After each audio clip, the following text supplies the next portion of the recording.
Best. So parents ఏం చెప్తారు మీకు? పేరెంట్స్ ఇచ్చే అష్యూరెన్స్ చాలా ఇంపార్టెంట్ అండి. మా పేరెంట్స్ బాగా అష్యూరెన్స్ ఇచ్చారు.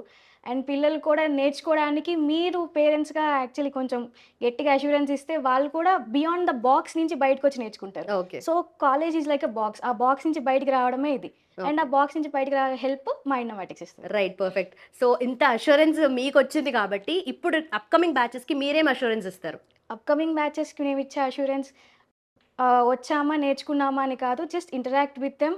వాళ్ళిచ్చే సెషన్స్ హోంవర్క్ లాగా ఫీల్ అయినా పర్లేదు. డూ ద హోంవర్క్ అండ్ ఖచ్చితంగా విల్ అష్యూర్ దట్ మీకు నాలెడ్జ్ ఖచ్చితంగా వస్తది. అండ్ ప్లేస్‌మెంట్స్ వీళ్ళు ఖచ్చితంగా ఇస్తారు.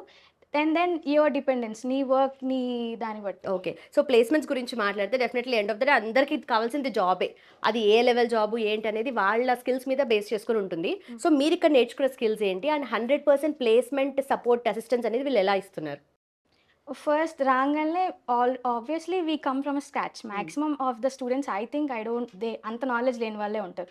సో, ఫాస్ట్‌గా చెప్తారు. లైక్ కంప్లీట్ చేయాలని ఫాస్ట్‌గా చెప్పడం కన్నా ఇన్నోమాటిక్స్‌లో ఫ్రమ్ ద స్క్రాచ్ నుంచి చెప్తారు. లైక్ ఎల్‌కేజీ స్టూడెంట్‌కి చెప్పినట్టు. Okay. So, from the scratch నుంచి చెప్తారు కాబట్టి అండ్ ఎవ్రీ మాడ్యూల్ అయిపోయిన తర్వాత మాకొక అసెస్మెంట్ ఉంటది. సో, ఆ అసెస్మెంట్‌లో మేము వాళ్ళు డిసైడ్ చేస్తారు. Okay. We are logging in this. Maybe వాళ్ళకి రివిజన్ సెషన్స్ పెట్టడం. ఓకే. ఆల్రెడీ నెక్స్ట్ పాస్ అయిన వాళ్ళకి నెక్స్ట్ మాడ్యూల్‌లో పంపించడం. ఒకవేళ నిజంగా తక్కువొస్తే ఇంకా వాళ్ళు ఇంకా మోటివేట్ చేయడం. నాట్ లైక్ డిగ్రేడింగ్ మీకు తక్కువొచ్చింది గదా! అని. సో, అండ్ దెన్ మాకు కొన్ని మాడ్యూల్స్ అయిన తర్వాత ఇంకో మంత్లీ అసెస్మెంట్ అని ఉంటది. సో, అక్కడ ఎగ్జామ్ రాస్తే దాన్ని బట్టి మాకు ప్లేస్‌మెంట్స్ ఒస్తాయి. రైట్. అండ్ ఇన్ని ఎగ్జామ్స్‌లో ఆబ్వియస్లీ ఏదో ఒక ఎగ్జామ్‌కి భయపడన్నా ప్రిపేర్ అవుతాము. ఓకే. ఓకే. అది ప్రాక్టికల్ గదా! Yeah! Definitely. Obviously. Right. Thank you so much. And మీరు చూస్తుంటే జాబ్ రెడీ ఉన్నట్టుగా కనిపిస్తున్నారు. All the very best. Thank you. Thank you.